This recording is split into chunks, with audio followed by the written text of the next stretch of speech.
सनी जी, मैं आपसे बस आना चाहता हूँ। मैंने बजट की बहुत सारी चीज़ें पता है, समझ ली हैं, अभी बहुत सारे गेस्ट से बातचीत हुई है। दो ऐसे पॉइंट्स जो आपको लग रहा है बहुत नोटिसेबल है और वो असर, उसका असर मार्केट पे आएगा।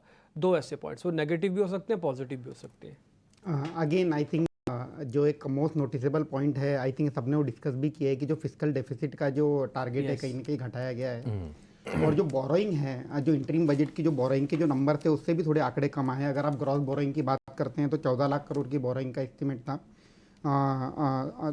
सॉरी 14.1 लाख करोड़ का था, उसके सामने 14 लाख करोड़ का नंबर बोला है। और नेट में 11.75 के सामने 11.63 लाख करोड़। तो आई थिंक ओवरऑल जो बॉन्ड यील्ड है मुझे लगता है कि ऑलरेडी सॉफन हो चुकी थी और कम ही रहेगी। इसका बेनिफिट सीधे सीधे बैंकिंग सेक्टर को आते हुए दिखेगा। और मुझे लगता है कि अल्टीमेटली यहाँ से अब जब कल बजट का जो इवेंट है पास हो जाएगा तो उसके बाद जो बैंकिंग सेक्टर है उसमें कहीं ना कहीं एक लीड लेते हुए देखेंगे हम मार्केट के लिहाज से। And second important point definitely capital gain को लेकर के हैं। बट अगेन हमें एक चीज़ ध्यान रखना होगा कि जो कैपिटल गेन जो है ये इवेंट पिछले 2 सालों से कहीं ना कहीं मार्केट को एक्सपेक्टेड था कि कुछ ना कुछ टिंकरिंग होगा। एंड इसमें एक चीज़ हमें समझनी होगी, जो डिफरेंस था लॉन्ग टर्म और शॉर्ट टर्म का, पहले 5% था, वो बढ़ा करके 7.5% कर दिया गया है। अर्लियर फॉर 10 और 15 था, 12.5 और 20 हो गया है। तो मुझे लगता है कि कहीं ना कहीं लॉन्ग टर्म इन्वेस्टमेंट को प्रमोट करने का एक कहीं ना कहीं एक अच्छा तरीका है। But at the same time ये करने के चक्कर में मुझे लगता है कि जो रियल इस्टेट है, हालांकि मैंने फाइन प्रिंट देखा नहीं है, जो मैं सुन रहा हूँ कि रियल इस्टेट में जो इंडेक्सेशन का बेनिफिट मिलता था लॉन्ग टर्म को लेकर के, उसे हटा दिया गया। तो I think to some extent real estate investment on a long term basis will become somewhat unattractive on a long term horizon.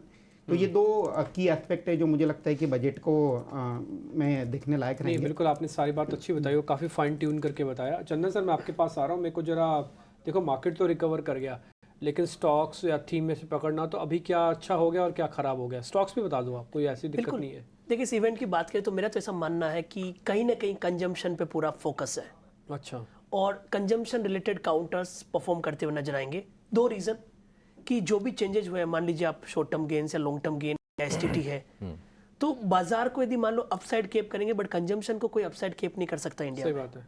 तो मेरा मानना है पूरा निफ्टी एफएमसीजी यहाँ पे परफॉर्म करता हुआ नजर आएगा।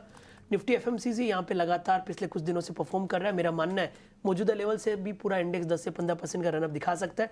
इसके लिए मेरा फोकस रहेगा गोदरेज कंज्यूमर प्रोडक्ट।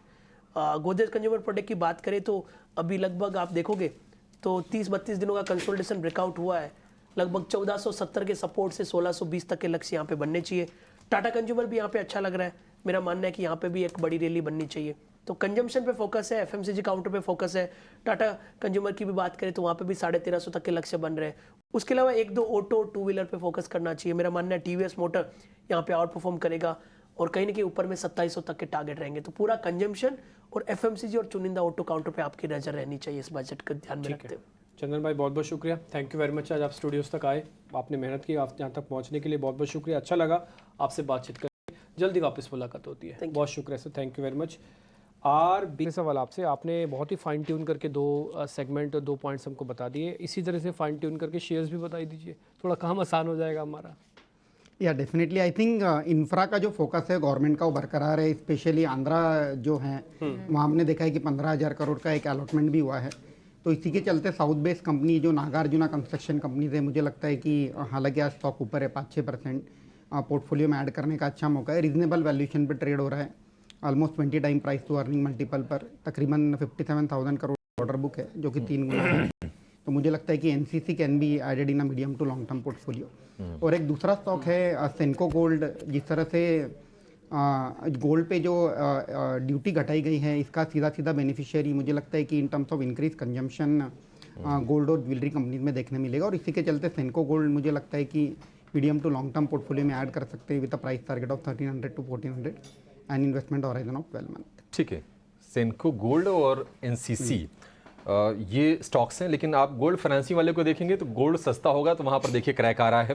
मणप्पुरम या फिर मुथूट करीब 4%, 5% ये शेयर नीचे कारोबार कर रहे हैं।